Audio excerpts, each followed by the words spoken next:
The year is 2020. Once every decade, the NFL and the Players Union meet to restructure a new collective bargaining agreement. It just so happens that that's supposed to go down today. The top 100 players, along with coaches and owners, all meeting in one spot to try to work out a deal. Little did they know, disaster is about to strike upon them. Hello? Hi, Daddy. Who is this? Your daughter? No, that's not possible. My daughter's asleep, and I know that because I kissed her goodnight almost 2 hours ago. When are you and Mommy coming home? There are times when we make history, It doesn't matter. You're gonna be asleep by then, right? and there are times when history makes us. Good night, Daddy. Good night, little P. To ensure you that the same American dream, shared by our father, our mother. It's weird. Phone down. Some kind of explosion.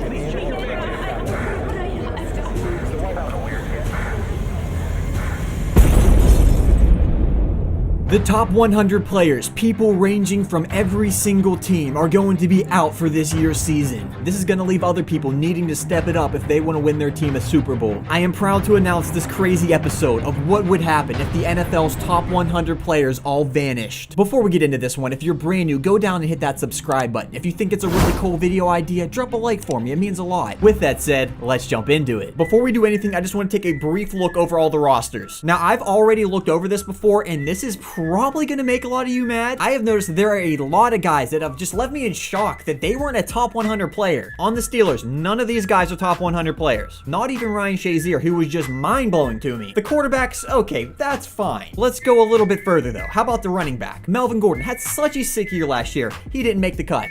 Jordan Howard, probably a top 5 running back this year, didn't make it. Bears fans, you getting mad? Uh-huh. Just wait, there's more. Wide receivers, Hopkins, Sanders, Keenan Allen was hurt, so I understand. Robinson doesn't make it. How about Demaryius Thomas? Not good enough for the top 100? Jimmy Graham? Nope, don't think so, along with all these other guys. Here's a list of some of the offensive linemen, and you gotta get angry if you see some of your guys here that didn't make it. Look at this, Ramon Foster. I'd like for you to tell me he's not a top 100 player. Well, I guess you already did, huh? Cameron Jordan, Melvin Ingram, Olivier Vernon, Ezekiel Ansah, you tell me he's not good enough? Kawan Short, he's a tank. Nope. Then you got other guys like CJ Mosley, who I always considered a really good linebacker. Cornerback, this one's kind of mind-blowing. DRC, didn't make it. Darius Slay. How about Desmond Trufant? I thought easily a top 3 corner last year, but I guess not. And then you have one of the highest rated players, Eric Weddle, Devin McCourty, Tyrann, he was hurt last year, so I kind of understand that. And then Rashad Jones, and down the list. Now that a lot of you are mad, I think that's the perfect time to just jump into this. Said nobody ever. I guess what I'm trying to say is I didn't make this. This list is coming from the NFL's top 100 players from last year. Every single one of those guys are completely gone. They don't exist anymore. All of our head coaches don't exist. They all died tragically, which means we're going to have to create a coach. Oh, crap. Alright, I am not gonna mess this up again. Phil Roch, no, that's not gonna work. How about Mike? Mike Roch, nice. What? It was either that or Phil Rupp. Whoa, what the heck? This is the Steelers starting quarterback. I'm not sure how I feel about that. We also don't have Antonio Brown, Le'Veon Bell, or David DeCastro. Hold on. I'm gonna just say it right now. We're gonna do what we normally do. We're gonna play one game and then we're gonna sim to the end of the season and we're gonna see which teams ended up doing really bad, which teams made it to the Super Bowl, and maybe we can even check on a couple stats to see which players might step it up because of their actual starters being out. This should be an interesting little experiment, something that's a lot different, so I mean, we'll see how it goes. All right, James Conner going up Isaiah Crowell. Both of these guys obviously not in the top 100. Now that I'm thinking about it, do the Browns even have anybody on their team that's in the top 100? They might not. And normally I joke around about stuff like that, but that's no joke. That actually might be a real thing. I'm actually a little bit curious about this. Quarterback, nope. Running back, no. Wide receivers, obviously not. Maybe a tight end? No. I'm pretty sure that these guys don't have a single person that made the top 100 cut. I'm just gonna cut straight to the chase. That's pretty sad. Essentially, what we have is the Pittsburgh Steelers backups versus the entire Cleveland Browns team. I'm not saying that I'm guaranteeing myself a victory in this game, but it's kind of funny. Oh, you know what's not funny? That. Okay, I'm just gonna stop talking smack because we're gonna lose. Well, that's interesting. We're on Mitchell. Oh, I knew it was coming. Get ready. We will lose to the computer. What the heck? Big Danny got hurt? All right. James Conner, the rookie. Get ready for a lot of him. We also do have Martavius Bryant, who I might throw a couple balls to here and there. But with Josh Dobbs, though, I don't know. Is it worth the risk? Oh man, people are getting hurt left and right. Ogba now hurt. All right, all right, all right. Oh, look at this. Oh, okay. That's Ben. That's a completion. And he got hurt too? 3 players? The game just started. I guess these guys aren't used to playing, so whenever they get in the game, they're not going to be the best. Oh yeah, I forgot Josh Dobbs. He can run, and it just might be the only thing that he's able to do. You guys have to let me know right now, though. Which player were you most surprised? Dang it. Whatever. Which player were you most surprised that didn't make the top 100 cut? For me personally, I'm shocked that Kawan Short didn't make it. I thought that guy was like really, really good. Oh.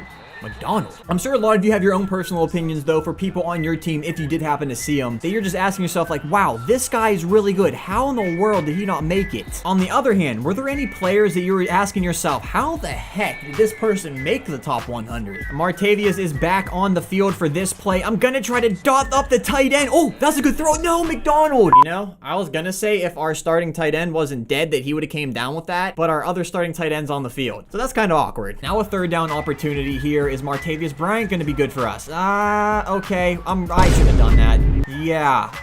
I'm just going to pretend like I pressed the wrong button because I'm pretty sure I did. Get that arm out of my face. Okay. We are going to lose. And this is really bad because it's versus the computer. Well, this is really getting awkward now. Another injured guy. We should play a game. Let's go an entire drive without one person on our team getting hurt. That might be a start if we want to try to win. Oh, throw it over the top. That's a good throw from Dobbs. Yeah, I'm going to have to dot him up. Oh, good throw. Dobbs again. I'm liking what I'm seeing from him. I just got to limit the mistakes. James Conner again. This might be his best run of the day. Not bad. They're sending Sammy Coates, Steve. Now, normally that would be Antonio Brown. Do I trust him as much as I trust AB? Oh, that's a good throw. That's a good catch. That's back shoulder right where the defender can't get it. That's as good as it gets. That's a throw that Ben, Brady, Aaron Rodgers, like those guys would actually have a tough time throwing that right there. There's just so much stuff that gets my mind thinking about this roster. Is Bill Belichick still going to be able to dominate with the Patriots without all them superstar players on his team? Without Tom Brady? Do you think a team like the Cleveland Browns has a serious shot because they didn't lose any players? And then there's the mid-tier teams who may have lost a few pieces here and there, but nothing significant enough that's going to negate them the chance to go and make a Super Bowl run. Really? Wait, is that Josh Gordon? Isn't he, like, in jail? No, seriously, that's not even a joke. Fine, just put criminals on their team. That's basically what the Cleveland Browns are anyways. The problem up to this point has been our defense. And that's kind of surprising. Oh, wait, hold on. Oh, my gosh. We have chances at getting turnovers. We got a chance to get back into it. There are breaks here and there, and if we don't do something about it, there it is, Willie Gay. It's about time we got an interception. Not only that, but we don't have to put our offense back on the field because Willie Gay, the great one, is taking it all the way for a 90-plus yard interception return for a touchdown. And the extra point, look at that for a second. It doesn't get any worse. I might as well not even press the A button. Go ahead, block it. I have a better chance of picking the football up and running it in. Oh, guess what else? Another guy's hurt. Let's get this straight here. We got to go for a game-winning drive without Ben Roethlisberger, without our best offensive lineman, and without our 2 best playmakers, Antonio Brown and Le'Veon Bell. But one playmaker, though, an unexpected one, Josh Dobbs. This is a risk, but it could be the perfect opportunity to go for a draw play as Connor pushes forward. We got to keep the momentum going, no dumb mistakes. Nope, yeah, that's a dumb mistake. We got to make up for it. Hey, I might have waited too late. Oh, yep, I definitely waited too late. That's not good. Well, back to losing the game. First, the computer, who are usured by the Cleveland Browns. Yow, wow, okay. So Isaiah Crowell's really good for no reason. We're going to have one drive with our backup offense to try to do this. Let's see what they got. We need a miracle now, boys. Jesse James across the middle. Oh, come on, boys. How about we gain some yards here, set ourselves up on 4th down. Oh, okay. See, Ben makes that throw. Dobbs, Okay, let's see what we got going on here. RB, oh, wow.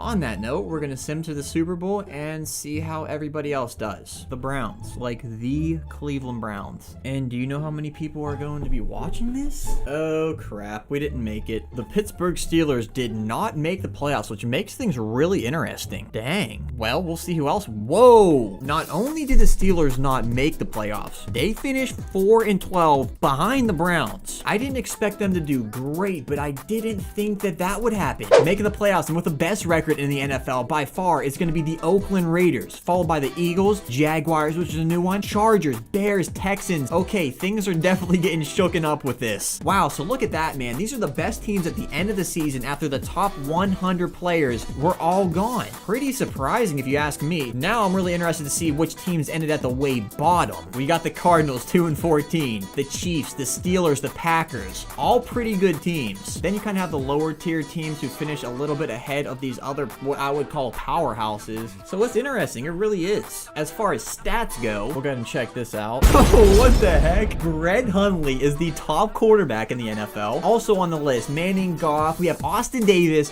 RG3 coming out of nowhere. Wow. The rushing leader goes to Marshawn Lynch. Receiving is going to be Golden Tate. Okay. Look at that. Martavius Bryant. Can't be too surprised. Most tackles for a loss. Cleveland Browns. There you go. The most sacks, Mario Edwards Jr. How about interceptions? I wonder who has the most for this. Demarius Randall. Huh. Look at that with the most touchdowns. Not even close to anybody else. I don't know. Like I said, I just think that's really cool. Not that, obviously, but the stats, especially Brett Hundley. Who would have ever thought he'd be the best quarterback in the NFL after the whole debacle happened? Oh, wow. Would you look at that? We had the Raiders versus the Chicago Bears, and Jack Del Rio ends up pulling it off for his team, giving the Oakland Raiders their first Super Bowl win in probably a long time. Dang, the Bears, though, they made the Super Bowl. I didn't even think that they had that many top 100 players. I really did enjoy that, though. Something brand new like this just gets me excited. If you have any cool ideas similar to this one with connected franchise or anything else, let me know down in the comments below. If I use your idea, I'll be sure to give you a huge shout out. Come on, it can be with draft champions, challenges, ultimate team, franchise, anything. As always, I just want to thank you so much once again for supporting my channel, supporting the new stuff that we come out with, and always just being there. If you did happen to make it to the end of the video, it would mean a lot if you would drop a like on it. A lot of time does go into this. Even the roster alone took a really long time to make. By the way, I just got to give a special shout out to my friend Joseph for helping me out with this roster. If it wasn't for him, I don't know if I'd been able to do it by myself. As always though, guys, please don't forget to keep God number one. And until next time, I'm your boy Pizza, and I am out. Peace out, guys. The Chicago Bears made the Super Bowl? What? You hear that? All the NFL players are in here. See you later, guys. Have a good trip.